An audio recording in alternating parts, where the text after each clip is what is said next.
ಎಲ್ರಿಗೂ ನಮಸ್ಕಾರ. ಈ ಸಂಸ್ಥೆ ಬಗ್ಗೆ ಮಾತಾಡೋದು ನಾನು ಹೇಳೋದು ಇಷ್ಟೇ, ಮಗುವಿನ ಮೊದಲ ಹೆಜ್ಜೆ ಶಿಕ್ಷಣದ. ಯಾಕೆ ಹೇಳ್ತಾ ಇದ್ದೀನಿ ಅಂದರೆ, ಈ ಕಡೆ ಫಸ್ಟ್ ನಾವು ಯಾವುದಾದ್ರನ್ನ ಎಲ್ಲೆಲ್ಲಿ ಯಾವ ಮಕ್ಕಳು ಹೆಚ್ಚಿಸಬೇಕು, ಯಾವುದು ಬೇಕಿಲ್ಲ, ಮಕ್ಕಳನ್ನ ಬಿಟ್ಟು ರಿಸಲ್ಟ್ ಆಗುತ್ತೆ. ಇವ್ರೇನೋ ಮಾಡ್ತಾ ಇದ್ದಾರೆ, ಇವ್ರು ಏನೋ ಸಣ್ಣ ಹುಡುಗ್ತಾರ ಏನೋ ಮಾಡ್ತಾ ಇದ್ದಾರೆ. ಇವ್ರು ಮಾತಾಡೋದಕ್ಕೆ ಬರಲ್ಲ, ಟೀಚರ್ಸ್ಗೆ ಮಾತಾಡಕ್ಕೆ ಬರಲ್ಲ, ಇವ್ರಿಗೆ ಮಾತಾಡಕ್ಕೆ ಬರಲ್ಲ ಅಂದ್ರೆ ಕ್ಲಾಸಲ್ಲಿ ಮಾಡ್ತಾರೆ. ಇವರು ಯಾಕೆ ಬರಲ್ಲ ಅಂದರೆ, ಒಂದು ಮೈಕ್ಗೂ ವ್ಯವಸ್ಥೆ ಕೊಟ್ಟಾಗ ಇದು ಎಲ್ರಿಗೂ ಇದು ಭಾಳ ಭಯಪಡಿಸ್ತಾರೆ. ಇದು ಫಸ್ಟು ಅರ್ಥ ಮಾಡ್ಕೋಬೇಕು ಪೇರೆಂಟ್ಸ್. ಯಾಕೆ ಹೇಳಕತ್ತೀನಿ ಅಂತಂದ್ರೆ, ಏನ್ ಮುಖ್ಯ ಮೈಕ್ ಸಿಕ್ಕಾಗ ಸರ್ ನಾನು ಮಾತಾಡ್ತೀನಿ, ಸರ್ ನೀವು ಮಾತಾಡ್ತೀವಿ, ಸರ್ ಎಲ್ಲರೂ ಮಾತಾಡ್ತೀವಿ, ಬಟ್ ಇಲ್ಲಿ ಮೇಲ್ಗಡೆ ಏರಿದಾಗೆ ಎಲ್ಲ ತಳ್ತಾರ ನಡುಗ್ತಾ ಇದೆ. ಯಾಕೆ ನಡುಗುತ್ತೆ ಅಂದ್ರೆ, ನಾನು ಏನ್ ಮಾತಾಡ್ತೀನಿ ಅಂದ್ರೆ ಎಕ್ಸೈಟ್ಮೆಂಟ್ ಅಲ್ಲಿ ಏನ್ ಮಾತಾಡ್ತೀನಿ ಗೊತ್ತಾಗಲ್ಲ. ಅದು ಹೌದಲ್ಲ, ಅದೇ ರೀತಿಯಲ್ಲಿ ಎಲ್ಲರೂ ಮಾತಾಡ್ತಕ್ಕಂಥದ್ದು ಅದೇ ಭಾವನೆ ಇದೆ. ಅದು ಬಿಟ್ರೆ ಮತ್ತೆ ಏನಿಲ್ಲ. ಕ್ಲಾಸ್ ಅಂತ ಬಂದಾಗ ಚೆನ್ನಾಗಿ ಮಾಡ್ತಾರೆ. ನಾನು ಎಲ್ಲರೂ ಆಯ್ಕೆ ಮಾಡ್ಕೊಂಡಿರ್ತೀನಿ, ಅಷ್ಟು ಸುಲಭವಾಗಿ ಮಾಡ್ಕೊಂಡಿರಲ್ಲ. ಕ್ಲಾಸ್ ಅಂತ ಬಂದಾಗ ಪ್ರತಿಯೊಬ್ಬರಿಗೆ ನೀಟಾಗಿ ಕ್ಲೀನ್ ಆಗಿ ಕಿರು ಪರೀಕ್ಷೆಗಳ ಮೂಲಕ ಪ್ರತಿಯೊಂದನ್ನು ಇದು ಮಾಡ್ತಾರೆ. ಪ್ರಾಬ್ಲಮ್ ಇಲ್ಲ. ಯಾಕಂದ್ರೆ ಹೊಸದಾಗಿರ್ತಾರಲ್ಲ, ಅವ್ರು ಏನ್ ಮಾಡ್ತಾರೆ, ಬೇರೆ ಬೇರೆ ಕ್ಲಾಸ್ ಮಾಡಿದ್ದಾರೆ, ಬಟ್ ಮಾತಾಡ್ಸಕ್ ನಾ ಎಲ್ಲಿ ಬಿಟ್ಟಿಲ್ಲ. ಇಲ್ಲಿ ಟೀಚರ್ಸ್ ಇದಾರೆ ನೋಡಿ, ಇದೆಲ್ಲ ಟೀಚರ್ಸ್ ಇದಾರಲ್ಲ, ಮಿನಿಮಮ್ ಅಂದ್ರೆ 3 ವರ್ಷ ಸರ್ವಿಸ್ ಇದೆ, 4 ವರ್ಷ ಸರ್ವಿಸ್ ಇದೆ. ಅವರು ಇಲ್ಲಿ ಮೇಲ್ಗಡೆ ಬಂದು ಮಾತಾಡೋದು ಕಡಿಮೆ. ಇದು ಈ ಫಸ್ಟ್ ಏರಿಗೆ ಅಂತಾರಲ್ಲ, ಫಸ್ಟ್ ಏರಿಗೆ ಬಹಳ ಕಷ್ಟ, ಆ ಏರಿಗೆ ತುಂಬಾ ನೋವಿನ ಸಂಗತಿ ಅಂತ ಹೇಳ್ತಾರಲ್ಲ, ಅದೇ ರೀತಿಯಲ್ಲಿ ಇವ್ರು ಮಾತಾಡೋಕೆ ತುಂಬಾ ಕಷ್ಟ ಆಗುತ್ತೆ ಅಷ್ಟೇ. ಕ್ಲಾಸ್ ಅಂತ ಚೆನ್ನಾಗಿ ಮಾಡ್ತಾರೆ. ಮತ್ತೆ ಈ ನಂದು ನಾನು ಮಾತಾಡ್ಬೇಕು, ನಾನು ಏನ್ ಮಾತಾಡ್ತಿದ್ದೆ, ನಾನು ಮಾತಾಡೋದೇನಿಲ್ಲ, ನಾನು ಟಾಪಿಕಲ್ಲೇ ಕೊಟ್ಬಿಟ್ಟಿದ್ದೀನಿ ಮೇಲ್ಗಡೆ. ಏನಂತ ಕೊಟ್ಟಿದ್ದೀನಿ, ಮಗುವಿನ ಮೊದಲ ಹೆಜ್ಜೆ ಶಿಕ್ಷಣದ ಕಡೆಗೆ. ನೀವು ಕಲಿಸೋದು ನಮಗಿಂತ ಜಾಸ್ತಿನೇ ಮನೇಲಿ ಕಲಿಸಿರ್ತೀರಿ, ಅದ್ರ ಬಗ್ಗೆ ಪ್ರಾಬ್ಲಮ್ ಇಲ್ಲ, ಆಯ್ತಾ. ನಾನು ಈ ಸಂಸ್ಥೆ ಕಟ್ಟಿರೋ ಉದ್ದೇಶ ನೀವು ಇದೀರಿ ಅನ್ನೋ ಒಂದು ಉದ್ದೇಶದಿಂದ ಕಟ್ಟಿದ್ದೀನಿ. ಇದು ಸತ್ಯ. ಯಾಕೆ ಗೊತ್ತಾ, ಪ್ರತಿ ಒಂದು ಊರಿಗೆ 27 ಹಳ್ಳಿಗಳಲ್ಲಿ ನಾನು ಫ್ರೀ ಕೋಚಿಂಗ್ ಮಾಡ್ತಾ ಇದ್ದೀನಿ. ಇದು ಯಾವಾಗ ಬೇಕಾದ್ರೆ ಹೇಳ್ತೀನಿ, ₹1 ದುಡ್ಡು ತಗೊಂಡಿಲ್ಲ ನಾನು. ಫ್ರೀ ಕೋಚಿಂಗ್ ಪ್ರತಿಯೊಂದು ಊರಿಗೆ ಹೋಗಿ ಫ್ರೀ ಕೋಚಿಂಗ್ ಕೊಟ್ಟಿದ್ದೀನಿ. ಎಸ್, ಯಾಕೆ ಗೊತ್ತಾ, ನೀವು ನನಗೆ ನಿಜವಾಗ್ಲೂ ಹೇಳ್ತೀನಿ ಕೇಳ್ರಿ, ಏನೋ ಉದ್ಯೋಗಕ್ಕೆ ಮಾತಾಡ್ತೀನಿ ಅದೆಲ್ಲ ಏನಿಲ್ಲ. ನನ್ನ ಉದ್ದೇಶ ಏನಪ್ಪಾ ಅಂದ್ರೆ, ಈಗ ನೀವು ರಿಜಿಸ್ಟ್ರೇಷನ್ ಮಾಡಿಸ್ತಾ ಇದ್ದೀರಿ, ಹೌದಾ? ಎಲ್ಲರೂ ರಿಜಿಸ್ಟ್ರೇಷನ್ ಮಾಡ್ತಾ ಇದ್ರಿ. ರಿಜಿಸ್ಟ್ರೇಷನ್ ಮಾಡ್ತಾರೆ, ನಮ್ಮ ಹತ್ರ ಬಂದ್ರಿ. ನಮ್ಮ ಸರ್ ಇಲ್ಲ ಸರ್, ಸರ್ ನಾವು ಎಲ್ಲರೂ ಕರ್ಕೊಂಡ್ಬಿಟ್ಟಿ ಸರ್, ಬಟ್ ಸರ್ ₹10 ಕೂಡ ಇಲ್ಲ ಸರ್. ಓಕೆ, ಪ್ರಾಬ್ಲಮ್ ಇಲ್ಲ. ಯಾಕೆ ಪ್ರಾಬ್ಲಮ್ ಇಲ್ಲ ಅಂದ್ರೆ, ನನ್ನ ಪಾಂಪ್ಲೆಟ್ಸ್ ಅಲ್ಲಿ ಆಲ್ರೆಡಿ ಕೊಟ್ಬಿಟ್ಟಿದ್ದೀನಿ. ನಾನು ಏನಂತ ಕೊಟ್ಟಿದ್ದೀನಿ, ಅನಾಥ ಮಕ್ಕಳಿಗೆ, ಅಂಗವಿಕಲರಿಗೆ ಊಟ, ವಸತಿ, hostel, coaching free. Yes, free. ನಾನೇ ಕೇಳಿ, ಬೇರೆ ಸಂಸ್ಥೆಗಳನ್ನ ಕೂತಿಲ್ಲ, ಬೇರೆ ಸಂಸ್ಥೆಗಳ ಬಗ್ಗೆ ನಾನು ಮಾತಾಡ್ತಾ ಇಲ್ಲ. ಇವತ್ತು 1 ಲಕ್ಷ 2 ಲಕ್ಷ ಬೇರೆ ಸಂಸ್ಥೆಯವರು 1 ಲಕ್ಷ ಪ್ರೈಸ್ ಕೊಟ್ಟಿದ್ದಾರೆ. ಒಬ್ರು ಅನಾಥ ಮಕ್ಕಳು ಕೊಡ್ರಿ ಅಂತ ಹೇಳ್ರಿ, ಒಬ್ರು ಅಂಗವಿಕಲ ಕೊಡ್ರಿ ಅಂತ ಹೇಳ್ರಿ. ಇಲ್ಲೇ ಬೇರೆ ನಮ್ಮ ಮಕ್ಕಳಿದಾವೆ, ತೋರಿಸ್ತೀನಿ ಬೇಕಾದ್ರೆ. 4-5 ಮಕ್ಕಳು ಕಾಲ್ಗಳು ಹಿಂಗಿದಾವೆ. ಯಾವ್ದು? ಅಂಪ್ರಾಳದವ್ರು ಯಾರು ಪೇರೆಂಟ್ಸ್? ಅಂಪ್ರಾಳ. ಎಸ್, ಅವ್ರನ್ನೇ ಕೇಳಬೇಕಾರೆ. ಮತ್ತೆ ಇಲ್ಲಿ ಯಾವ್ದು? ಎಡಗಿನಾಳರು ಕೂಡ ಹಿಂಗೆ. ಮತ್ತೆ ಈ ಕಡೆ ಯಾವ್ದು? ಬುಧವಾರದಲ್ಲಿ ಏನು ಗ್ರಹಣ ಆಗಿದೆ ಅಂತೆ, ಗ್ರಹಣ ಇರ್ತಂತೆ ತಾಯಿಗೆ. ಆ ಮಗು ಹೆಂಗಾಗಿದ್ರೆ ಈ ತರ ಒಟ್ಟು ಬರೆಯೋದಕ್ಕೆ ಬರಲ್ಲ. ಎಸ್, ಇದು ರಿಯಲಿ. ಅಂತ ಮಕ್ಕಳಿಗೆ ನಾವು ಊಟ ವಸತಿ ಕೊಡೋದ್ರಿಂದ ಭಗವಂತ ನಾನು ನೋಡ್ತಾನೆ. ಎಸ್, ಇದು ನಾನು ನಿಮಗೆ ಏನು ಓವರ್ ಆಗಿ ಹೇಳ್ತಾ ಇಲ್ಲ, ಇರೋದನ್ನ ಫ್ಯಾಕ್ಟ್ ಆಗಿ ಹೇಳ್ತಾ ಇದ್ದೀನಿ. ಯಾಕಂತಂದ್ರೆ, ನಮ್ಮ ಮನೆಯಲ್ಲಿ ನಮ್ಮ ಪಪ್ಪ ನಮ್ಮ ಮಮ್ಮಿ ಬಹಳ ಕಷ್ಟಪಟ್ಟು ನಮ್ಗೆ ಓದಿಸಿದ್ದಾರೆ. ಇಲ್ಲರಿಗೆ ಕೇಳಿ ಕ್ಲಿಯರ್ ಕೊಡ್ತೀನಿ ನಾನು. ಯಾಕಂದ್ರೆ ಇದ್ರ ಮನೆಯಲ್ಲಿ ಎಲ್ಲರೂ ನಮ್ಮವರೇ. ಇದು ಸತ್ಯ, ಇದು ಸುಳ್ಳಲ್ಲ. ಇದು ಎಲ್ಲರೂ ನಮ್ಮನೆಯವರೇ. ಯಾರು ಗೊತ್ತಾ? ಇವರು MA BEd ಮಂಗಳೂರು ಯೂನಿವರ್ಸಿಟಿ, ಇವರು ಇಲ್ಲೇ ಶಾರದಾ ಮೇಳ M.Com, ಅವರು M.Com. ಇವ್ರು ನಮ್ಮ ಸರ್ ತಂದೆಗಳ ಸಮಾನ. ಅವರು ನಮ್ಮ ಮಂಗಳೂರು ಯೂನಿವರ್ಸಿಟಿ, ಎಲ್ಲರೂ ನಮ್ಮ ಮಂಗಳೂರು ಯೂನಿವರ್ಸಿಟಿಯಲ್ಲೇ ಓದಿ ಬಂದವರು. ಯಾವುದು? MA BEd ನಾವು ಅಲ್ಲೇ ಮಾಡ್ಕೊಂಡ್ ಬಂದವರು. ಎಲ್ಲರೂ ನಾವು ರ್ಯಾಂಕ್ ಅಲ್ಲೇ ಮಾಡ್ಕೊಂಡ್ ಬಂದವರು. ನಮ್ಮ ಬಗ್ಗೆ ನಾವು ಹೇಳೋದಿಷ್ಟೇ. ಬೇರೆ ಸಂಸ್ಥೆಗಳಿದಾರಲ್ಲ, ಬೇರೆ ಸಂಸ್ಥೆಗಳ ಬಗ್ಗೆ ನಾನು ಮಾತಾಡೋದು ಮತ್ತೆ ನನ್ನ ಬಗ್ಗೆ ನಾನು ಮಾತಾಡೋದು ಇಷ್ಟೇ. ಓವರಾಲ್ ಆಗಿ ನಮ್ಮ ಮಕ್ಕಳಿಗೆ ಯಾವುದೇ ರೀತಿಯಲ್ಲಿ ಶಿಕ್ಷಣಕ್ಕೆ ನಾವು ವಂಚಿತರನ್ನಾಗಿ ಮಾಡಲ್ಲ. ಇದು ಕ್ಲಾರಿಟಿ. ಊಟ, ವಸತಿ, ಹಾಸ್ಟೆಲ್ಗಳು ಫ್ರೀ ಕೊಡ್ತೀವಿ ಅಂದ್ರೆ ಬೇರೆ ಸಂಸ್ಥೆಗಳು ಕೊಡ್ಲೇನ ನನ್ನ ಉದ್ದೇಶ. ಅವ್ರು ನೀವು ಕೊಡ್ರಿ ಅನ್ನೋ ನನ್ನ ಉದ್ದೇಶ ಅಲ್ಲ. ಅವ್ರ ಹೋಗಿ ನಾನು ಹೇಳಲ್ಲ, ನೀವು ಮಾಡ್ರಿ ಇಲ್ಲ. ನನಗೆ ಏನ್ ಅನಿಸಿದೆ, ಮಕ್ಕಳಿಗೆ ಈಗ ಮಿನಿಮಮ್ ಅಂದ್ರೆ ಒಂದು 15 ಹುಡುಗರು ಬರ್ತಾವ ಅಂತ ಇಟ್ಕೊಳ್ಳಿ. ನನ್ನ ಕೋಚಿಂಗ್ 15 ಹುಡುಗರು ಬರ್ತಾವಂದ್ರೆ ಅವು ಕೂಡ ಬದುಕ್ತಾವ ಮಕ್ಕಳು. ಅವ್ರ ತಂದೆ ತಾಯಿಗಳು ಎಷ್ಟೋ ಬೆಂಗಳೂರು ಹೋಗಿರ್ತಾರೆ, ಮಂಗಳೂರು ಹೋಗಿರ್ತಾರೆ, ಹಾಸನ ಹೋಗಿರ್ತಾರೆ, ಎಲ್ಲ ಕಡೆ ಹೋಗಿರ್ತಾರೆ. ಪ್ಲೀಸ್ ಯಾರಾದ್ರೂ ಫೋನ್ ಮಾತಾಡ್ತಿದ್ರೆ ಫೋನ್ ಸ್ಟಾಪ್ ಮಾಡಿ. ನಾ ಹೇಳೋದನ್ನ ಕೇಳಿ. ನಾನು ಯಾಕೆ ಹೇಳಕತ್ತೀನಿ ಅಂದ್ರೆ, ನೀವು ನನ್ನಂಗ ಕೊಡಿ.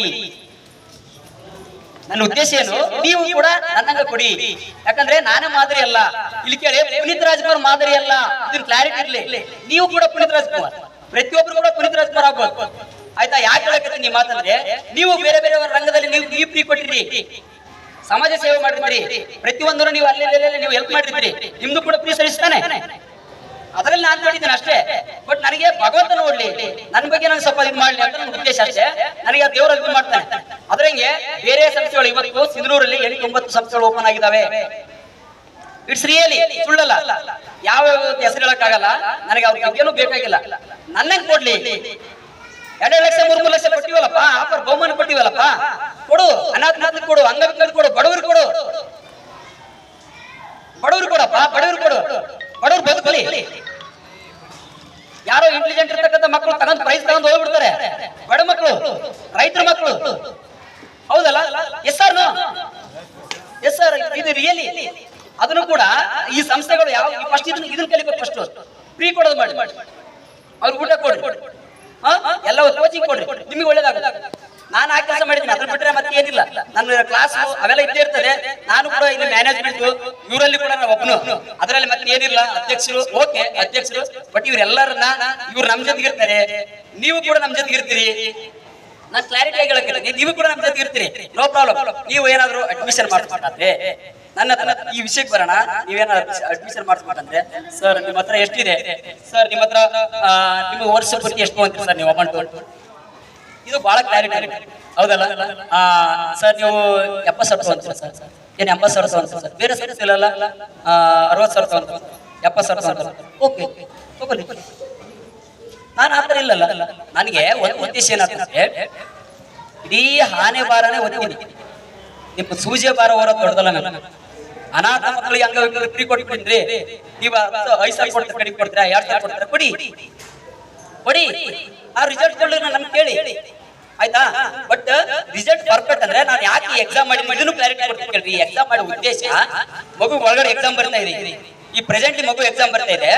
ಯಾವ ಸಬ್ಜೆಕ್ಟ್ ಅಲ್ಲಿ ಮಗು ಸ್ಟ್ಯಾಂಡರ್ಡ್ ಇದೆ, ಯಾವ ಸಬ್ಜೆಕ್ಟ್ ಅಲ್ಲಿ ಹುಷಾರಿದೆ, ಯಾವ ಸಬ್ಜೆಕ್ಟ್ ಅಲ್ಲಿ ಡಲ್ ಇದ್ದಾರೆ, ಅದು ಕ್ಲಾರಿಟಿ ಇಟ್ಕೋಬೇಕು.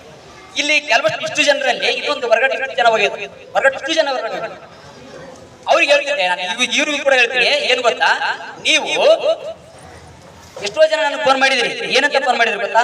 ಸರ್ ಅಡ್ಮಿಷನ್ ತಗೊಂಡ್ಬಿಡಿ ಸರ್, ಸರ್ ಅಡ್ಮಿಷನ್ ತಗೊಂಡ್ಬಿಡಿ ಸರ್, ಎಷ್ಟು ಹೇಳಿ ಸರ್ ಅಮೌಂಟ್? ಸರ್ ಕೊಟ್ಬಿಡ್ತೀವಿ ಸರ್, ಅಡ್ಮಿಷನ್ ಮಾಡಿಸ್ಬಿಡ್ತೀವಿ. ಸರ್ ನೀವು ಅಡ್ಮಿಷನ್ ಮಾಡಿಸ್ತೀರಿ, ನಾನು ಇಲ್ಲನಲ್ಲ. ಅಡ್ಮಿಷನ್ ನೀವು ಮಾಡಿಸ್ತೀರಿ, ಬಟ್ ಮಗು ಯಾವ ರೀತಿಯಲ್ಲಿ ಇದೆ, ಯಾವ ಆಂಗಲ್ ಇದೆ, ಯಾವ ಐಕ್ಯೂ ಇದೆ, ಮಗು ಯಾವ ಸಬ್ಜೆಕ್ಟ್ ಅಲ್ಲಿ ವೀಕ್ ಇದೆ, ಯಾವ ಸಬ್ಜೆಕ್ಟ್ ಅಲ್ಲಿ ಡಲ್ ಇದೆ, ಅದು ಗೊತ್ತಾಗಬೇಕಲ್ಲ, ಹೌದಲ್ಲ? ಎಸ್, ನಾ ಹೇಳೋದು ಕೇಳ್ತಾ ಇದ್ದೇನೆ ಕರೆಕ್ಟ್ ಆಗಿ. ಇಲ್ಲಿ ಜಾಸ್ತಿ ಎಜುಕೇಶನ್ ಇರ್ತೀರಿ, ದೊಡ್ಡ ದೊಡ್ಡ ಡಿಪಾರ್ಟ್ಮೆಂಟ್ ಅಲ್ಲಿ ಇರ್ತೀರಿ. ನೀವು ಹೇಳಿ ಬೇಡನಲ್ಲ. ಸಬ್ಜೆಕ್ಟ್ಗಳು ಗೊತ್ತಿಲ್ಲದೆ ಮಗುನ ದುಡ್ಡು ಕೊಟ್ಟು ತಗೊಂಡ್ರೆ ಅಭ್ಯಾಸ ಅಂತ ಅರ್ಥ. ಏನ್ ಹೇಳಿ, ನಾ ಅತಿಥಿ ಅಂತ ಅರ್ಥ. ನಾನು ದುಡ್ಡು ಬೇಕಾಗಿಲ್ಲ. ನಿಜವಾಗ್ಲೂ ಬರೀ ಬಸಾಪುರ, ಎಲೆಗುಡಿ ಬಸಾಪುರ, ಅಲ್ಲಿ ಬರೀ ನಾನು ಸೆಟ್ ಅಲ್ಲೇ ಇದೀನಿ. ಬಟ್ ನನಗೆ ನನ್ನ ಉದ್ದೇಶ ಏನಂದ್ರೆ, ನಾನು ಎಲ್ಲ ಹೇಳ್ಕೊಬೇಕನ್ನೋದಲ್ಲ. ದುಡ್ಡು ಕಟ್ಟಬೇಡಿ, ದುಡ್ಡು ಎಲ್ಲದಲ್ಲಿ ನನ್ನ ಸಂಸ್ಥೆಯಲ್ಲಿ ನೀವು ಅಡ್ಮಿಷನ್ ಮಾಡ್ತೀನಿ ನನ್ನ ಉದ್ದೇಶ ಅಲ್ಲ. ಬೇರೆ ಕಡೆ ಹೋದಾಗೆ ಸರ್ ದುಡ್ಡು ಕೊಟ್ಬಿಡ್ತೀನಿ ಅಡ್ಮಿಷನ್ ಮಾಡಿಸಿ ಅಂತ ಆ ಪ್ರಶ್ನೆ ಮಾಡಬೇಡಿ, ಆ ಒಂದು ಬರಬೇಡಿ. ಫಸ್ಟ್ ಮಗುನ್ ತೇರಿ ಅರ್ಥ ಮಾಡ್ಕೊಳ್ಳಿ. ಮಗು ಈಗ ಎಕ್ಸಾಮ್ ಬರ್ತಾ ಇದೆ, ಆ ಸಬ್ಜೆಕ್ಟ್ ಅಲ್ಲಿ ಯಾವ ಸಬ್ಜೆಕ್ಟ್ ಅಲ್ಲಿ ಅದು ವೀಕ್ ಇದೆ, ಯಾವ ಸಬ್ಜೆಕ್ಟ್ ಅಲ್ಲಿ ಸ್ಟ್ರಾಂಗ್ ಇದೆ, ಆ ಸಬ್ಜೆಕ್ಟ್ ನೋಡಿ ಕೋಚಿಂಗ್ ಕೊಡಿಸಿ. ನನ್ನಲ್ಲೇ ಕೊಡಿಸಿ ಅಂತ ನಾ ಹೇಳಲ್ಲ, ಇದು ಕ್ಲಾರಿಟಿ ಇರ್ಲಿ. ನನ್ನಲ್ಲೇ ಕೊಡಿಸಿ ಅಂತ ಹೇಳಲ್ಲ. ಫಸ್ಟ್ ನೀವು ಮಗುನ ಅರ್ಥ ಮಾಡ್ಕೊಡಿ. ಫಸ್ಟ್ ಮಗು ಏನ್ ತಗೊಂತ ನೋಡ್ರಿ, ಆಮೇಲೆ ಅಡ್ಮಿಷನ್ ಮಾಡಿಸಿ. ನಾನು ನನ್ನ ಹತ್ರ ಅಂತ ಹೇಳ್ತಾ ಇಲ್ಲ, ಎಲ್ಲರೂ ಕೇಳಿದಕ್ಕೆ ಹೇಳಿದ್ವಿ. ಸಾರಿ, ಏನಾದ್ರು ಆತರ ಬೇಜಾರಾಗಿದ್ರೆ ಜಮೀರ್ ನನ್ನ ಕಡೆಯಿಂದ ನೀವು ಫಸ್ಟ್ ಅಡ್ಮಿಷನ್ ಮಾಡ್ತೀನಿ ಅಂದ್ರೆ ಅದು ತೆಗೀರಿ. ಇವಾಗ ನಾವು ಇನ್ನು 2-3 ದಿನದಾಗ ರಿಸಲ್ಟ್ ಮಾಡಿ, ಆ ರಿಸಲ್ಟ್ ಅಲ್ಲಿ ಯಾವುದ್ರಲ್ಲಿ ಯಾವ ಸಬ್ಜೆಕ್ಟ್ ಬೇಕಿದೆ ಅಲ್ಲಿ ನಿಮ್ಗೆ ಗೊತ್ತಾಗುತ್ತೆ. ಅವಾಗ ನೀವು ಬೇಕಾ ಬನ್ನಿ, ಆಯ್ತಾ? 28, 20 ಎಷ್ಟು ಇವತ್ತು ತಾರೀಕು 24 ಅಲ್ವಾ? 25, 26 ಟೈಮ್ ಕೊಡಿ, 2 ದಿನ ಟೈಮ್ ಕೊಡಿ. 2 ಇಲ್ಲ 3 ದಿನ. ನಾನು ಹೇಳ್ತೀನಿ, ನಾನು ಮೆಸೇಜ್ ಹಾಕ್ತೀನಿ. ಗ್ರೂಪ್ ಅಲ್ಲಿ ಇದ್ದೀರಿ, ಕೆಲವು ಜನ ಗ್ರೂಪ್ ಅಲ್ಲಿ ಇಲ್ಲ, ಆ ಗ್ರೂಪ್ ನಾನು ಆಡ್ ಮಾಡಿ ಹಾಕ್ತೀನಿ. ಬಟ್ ಅದಾದ್ಮೇಲೆ ನಾವು ಗ್ರೂಪ್ ಅಲ್ಲಿ ಆದ್ಮೇಲೆ ಪ್ರತಿ ಕ್ವಶನ್ ಪೇಪರ್ ಅನುಗುಣವಾಗಿ ಪ್ರತಿಯೊಂದನ್ನು ಹಾಕ್ತೀನಿ. ನಿನ್ನ ಮಗು ಇಷ್ಟೇ ತಗೊಂಡಿ ಸರ್, ನಿಮ್ಮ ಮಗಳು ಇಷ್ಟೇ ತಗೊಂಡಿ ಸರ್, ಇಷ್ಟು ಕ್ಲಾರಿಟಿ ಕೊಡ್ತೀನಿ. ಆವಾಗ ನೀವು ಅಡ್ಮಿಷನ್ ಮಾಡಿಸ್ಬೇಕಂತ ಅಂತಿರಲ್ಲ. ಪ್ರಶ್ನೆ ನಂಗೆ ಆಲ್ರೆಡಿ 1.5 ತಿಂಗಳಿಂದ ಕೇಳಿರಿ. ಇದರಲ್ಲಿ ಯಾರಿಗೆ ಕೇಳಿರಿ ಅಂತ ನೆನಪಿಸ್ಕೊಂಡು ನನಗೆ ಗೊತ್ತಿದೆ, ಅದು ಕಾನ್ಫಿಡೆಂಟ್ ಆಗಿ ಮಾತಾಡ್ತಿದ್ದೀನಿ ಅಂದ್ರೆ ನನಗೆ ಗೊತ್ತಿದೆ. ಆಯ್ತಾ? ಅದಕ್ಕೆ ನೀವು ಈ ಪ್ರಶ್ನೆ ಎಲ್ಲೂ ಮಾಡಬೇಡಿ. ಸರ್ ನಾವ್ ಹೇಳೋದು ಅರ್ಥ ಆಗ್ತಿದ್ದೀನಾ ಸರ್? ಆ ಕಡೆ ಈ ಕಡೆ ನೋಡ್ತಾ ಇದ್ರಲ್ಲ ಸರ್, ನಾ ಹೇಳೋದು ಕೇಳ್ತಾ ಇದ್ದೀನಾ? ಹೇಳಿ. ಏನಂದ್ರೆ ಈ ಅಡ್ಮಿಷನ್ ಮಾತಾಡೋದನ್ನ ತೆಗಿರಿ. ಫಸ್ಟ್ ಮಗು ಎಷ್ಟು ಪರ್ಫೆಕ್ಟ್ ಆಗಿದೆ ಅಂತ ನೋಡ್ರಿ. ಇನ್ನೊಂದ್ಸತಿ ಆಫೀಸ್ ಕರ್ಕೊಂಡ್ ಬನ್ನಿ ಆ ಸಬ್ಜೆಕ್ಟ್ ಮತ್ತೆ. ಯಾಕಂದ್ರೆ ಎಕ್ಸಾಮ್ ಅಂದ್ರೆ ಮಗು 3ನೇ ಕ್ಲಾಸ್ ಏನ್ ಗೊತ್ತಿರ್ತದೆ? ನನ್ನ ಪ್ರಕಾರ ಮಗು ಏನ್ ಗೊತ್ತಿರ್ತದೆ 3ನೇ ಕ್ಲಾಸ್ ಅಲ್ಲಿ? ನಮ್ಮ ಗೌರ್ಮೆಂಟ್ ಶಾಲೆಯಲ್ಲಿ ಪ್ರೈವೇಟ್ ಶಾಲೆಯಲ್ಲಿ ನಾವೇನ್ ಮಾಡಿಸಿರ್ತೀವಿ, ಎಕ್ಸಾಮ್ ಬರೀ ಅಂದ್ರೆ ಅವ್ರ ಸರ್ ಹೇಳಿ ವ್ಯವಸ್ಥೆ ಮಾಡಿಸ್ಬಿಡ್ತಾರೆ. ಇಲ್ಲಿ ಪ್ರತಿಯೊಬ್ಬರಿಗೂ ಸ್ಟ್ರಿಕ್ಟ್ ಆಗಿದೆ. ಒಳಗಡೆ ಎಕ್ಸಾಮ್ ಗೊತ್ತಿರಲ್ಲ, ತಡವಡಿಸ್ತೈತೆ ಮಗು ಏನ್ ಮಾಡ್ತದೆ? ತಡವಡಿಸ್ತದೆ. ಅದಕ್ಕೆ ಅನುಗುಣವಾಗಿ ನಾವೇನ್ ಮಾಡ್ತೀವಿ, 28ರ ಮೇಲೆ ಇಲ್ಲಿ ಪ್ರತಿಯೊಬ್ಬರಿಗೂ ಕೂಡ ಅವಕಾಶ ಇರ್ತದೆ. ಇಲ್ಲಿ ಸ್ಟಾಪ್ ಅಲ್ಲಿ, ಆಫೀಸ್ ಸ್ಟಾಪ್ ಅಲ್ಲಿ ಮತ್ತೆ ಏನಿದೆ ಅಂತ ನೋಡ್ಕೊಂಡು ಈ ಮಗು ಯಾವ ಸಬ್ಜೆಕ್ಟ್ ವೀಕ್ ಇದೆ, ಯಾವ ಸಬ್ಜೆಕ್ಟ್ ಏನಿದೆ, ಅಲ್ಲಿ ಬರ್ದಿದೆ ಇಲ್ಲ, ಅಥವಾ ಅಲ್ಲಿ ಏನ್ ಮಾಡಿದೆ, ಅಲ್ಲಿ ಭಯಪಟ್ಟಿದೆ, ಇವೆಲ್ಲವೂ ಲೆಕ್ಕ ತಗೊಂಡು ಹಂಗೆ ಸುಮ್ಮನೆ ಅಡ್ಮಿಷನ್ ಮಾಡ್ತಿಲ್ಲ. ನನ್ನ ಹತ್ರ ಅವಿಲ್ಲ, ಇರೋದನ್ನ ಹೇಳ್ತೀನಿ ಕೇಳಿ. ನಾ ಮತ್ತೆ ಒಂದ್ಸತಿ ರಿವಿಷನ್ ಮಾಡ್ತೀನಿ. ನಿಮ್ಮ ಹತ್ರ ಅದು ಕಾಪಿ ತರಿಸ್ತೀನಿ. ಯಾವ್ದು ಹೇಳ್ತೀನಿ ನೋಡ್ರಿ, ಕೇಳ್ರಿ. ಕಾಪಿ ಹಾಕ್ತೀನಿ ಅಂತ ಹೇಳಿದ್ನಲ್ಲ, ನೀವು ಅಡ್ಮಿಷನ್ ಮಾಡ್ತಾ ಬರ್ತೀನಿ ಅಂತ ಹೇಳಿದ್ರ, ಈಗ ಹೇಳಿದ್ರಿಗೆ ಮಾತಾಡ್ತಿದ್ದೀನಿ ನಾನು. ನೀವು ಅಲ್ಲಿ ಬರ್ತಿರಲ್ಲ, ಮತ್ತೆ ಆ ಮಗು ಎಕ್ಸಾಮ್ ಬರ್ತಾರೆ ತೋರಿಸ್ತೀನಿ. ಮತ್ತೆ ಕನ್ನಡಿ, ಇದು ನಿಮ್ಗೆ ರಿಯಾಲಿಟಿ ಹೇಳ್ತಾ ಇದ್ದೀನಿ ನಾನು. ನಿಮ್ಗೆ ಕನ್ನಡಿ ತೋರಿಸ್ತೀನಿ, ಕನ್ನಡಿ ತಗೋರಿ, ನೋಡ್ರಿ, ಮಗು ನೋಡ್ರಿ. ಆಮೇಲೆ ಅಡ್ಮಿಷನ್ ಮಾಡ್ಸೋದು ಬಿಡೋಣ ಅಂತ ನೀವು ಆಮೇಲೆ ಯೋಚನೆ ಮಾಡ್ರಿ. ಕ್ಲಿಯರಾ? ಅರ್ಥ ಆಯ್ತಾ ಮೇಡಮ್ ಅವ್ರು? ಅರ್ಥ ಆಯ್ತ್ರಿ? ನಿಮ್ಗೆ ಅರ್ಥ ಆಯ್ತ್ರಿ ಸರ್? ನಿಮ್ಗೆ ಅರ್ಥ ಆಯ್ತ್ರಿ? ಎಸ್, ನನ್ನ ವಾಯ್ಸ್ ಕೇಳ್ತಾ ಇದ್ದೀನ? ಎಸ್, ಅಷ್ಟೇ. ಅದಕ್ಕಾಗಿ ನೀವು ಬಿಡೋದು ಅದು ನಿಮ್ ಕೈಲಿ ಇರುತ್ತೆ. ಎಕ್ಸಾಮ್ ಬರ್ತಿದ್ರಿ, ನಮ್ ಕಡೆ ತಂದು ಕೊಟ್ಟಿದ್ರಿ. ಮಕ್ಕಳು ಯಾವ್ದ್ರಲ್ಲಿ ಏನೇನು ಸಬ್ಜೆಕ್ಟ್ ಅಲ್ಲಿ ಗ್ರಿಪ್ ಅದಾರೆ ಇಲ್ಲೆಲ್ಲ ಗೊತ್ತಾಗುತ್ತೆ. ಇದು ಮುಂದೆ ಪ್ರೊಸೆಸ್ ನಡೀತಾ ಇರುತ್ತೆ. ನೀವು ಅಡ್ಮಿಷನ್ ಮಾಡಿಸ್ಬೇಕಂಬರು ನಮ್ಮ ಮೇಲೆ ನಂಬಿಕೆ ಇಟ್ಟು ನಾವು ರಿಸಲ್ಟ್ ಕೊಡ್ತೀವಿ ಅನ್ನೋದು ನಿಮ್ಗೇನ ಕಾನ್ಫಿಡೆಂಟ್ ಇರಲ್ಲ. ಅದು ನಾವು ಬಿಟ್ಟಾಗ ಗೊತ್ತಾಗುತ್ತೆ ಅದು ಏನಾಗುತ್ತೆ ಅಂತ. ಆದ್ರೆ 100% ಯಾವ ಸಂಸ್ಥೆ ಅಲ್ಲ, ನಾನು ಕೂಡ ಕೊಡಲ್ಲ. ಇದು ಕ್ಲಾರಿಟಿ ಇರಲಿ. ನಾನು ಸೈನಿಕ ಮಾಡಿಕೊಡ್ತು, ನವೋದಯ ಮಾಡಿಕೊಡ್ತು ಅಂತ ಕ್ಲಾರಿಟಿ ಕೊಡಲ್ಲ. ಮಗುವನ್ನ ಬದಲಾವಣೆ ಮಾಡ್ತೀವಿ ಪಕ್ಕ. ಇದು 100% ಪಕ್ಕ. ಇದನ್ನ ನಾನು ಓವರ್ ಆಗಿ ಕರ್ಕೋಬಹುದು. 100% ಬದಲಾವಣೆ ಆಗುತ್ತೆ ಮಗು ಮಾತು. ಇದು ನಾನು ಪಕ್ಕ ಎಲ್ಲಿ ಬೇಕಾದ್ರೆ ರೆಕಾರ್ಡ್ ಮಾಡ್ಕರಿ, ವಿಡಿಯೋ ಮಾಡ್ಕರಿ, ಏನ್ ಬೇಕಾದ್ರೆ ಮಾಡ್ರಿ. ಬಟ್ ನಾನು 100% ಚೇಂಜ್ ಮಾಡ್ತೀನಿ. ಬಟ್ ರಿಸಲ್ಟ್ ಅಂತ ಬಂದಾಗ ಅದ್ರ ಟಚ್ ಮಾಡೋದಲ್ಲ, ಅದ್ರ ಸಮೀಪನೇ ಹೋಗಿರುತ್ತೆ ಸರ್. ಆಯ್ತಾ? ಇದು ಕ್ಲಾರಿಟಿ ಇರ್ಲಿ. ಟಚ್ ಮಾಡೋದಲ್ಲ, ಅದು ಸಮೀಪನೇ ಹೋಗಿರುತ್ತೆ. ಕ್ಲಿಯರ್? ಆದ್ರೆ ನನಗೆ ಸಮ್ಮರ್ ವೆಕೇಶನ್ ಅಲ್ಲಿ ನಾವು ಹೋದ ವರ್ಷ, ಇದು 2ನೇ ವರ್ಷ ರನ್ನಿಂಗ್ ನಮ್ದು ಸ್ಟಾರ್ಟ್ ಮಾಡಿದಾಗ, ಸುಬೋಧಯ ಸ್ಕೂಲ್ಸ್ ಅಲ್ಲಿ ಮಾಡಿದಾಗ 45 ಮಕ್ಕಳು ನಾವು RMSA ಮತ್ತು ಮೊರಾರ್ಜಿ ಕೊಟ್ಟಿದ್ದೀವಿ. ಮೊರಾರ್ಜಿ ಮತ್ತು RMSA 45 ಮಕ್ಕಳು ಕೊಟ್ಟಿದ್ದೀವಿ ಸಮ್ಮರ್ ವೆಕೇಶನ್ಗೆ. ಕೇವಲ 2 ತಿಂಗಳ ಮಟ್ಟಿಗೆ, ಮೊರಾರ್ಜಿ ಮತ್ತು RMSA ಕೊಟ್ಟಿವಿ. ಇದ್ರ ಮೇಲೆ ನಾನು ಏನ್ ಹೇಳಲ್ಲ, ನಿಮ್ಗೆ ಅರ್ಥ ಆಗಿರುತ್ತೆ. ಮೊರಾರ್ಜಿ RMSA ಕೊಟ್ಟಿವಿ ಅಂದ್ರೆ ಮುಂದೆ ನಿಮ್ಗೆ ಅರ್ಥ ಆಗಿರುತ್ತೆ. ಸೈನಿಕ ನವೋದಯ ನಮ್ ಕೈ 1 ವರ್ಷ ಕೊಟ್ಟಿರ್ತೀರಿ ಮಕ್ಕಳ.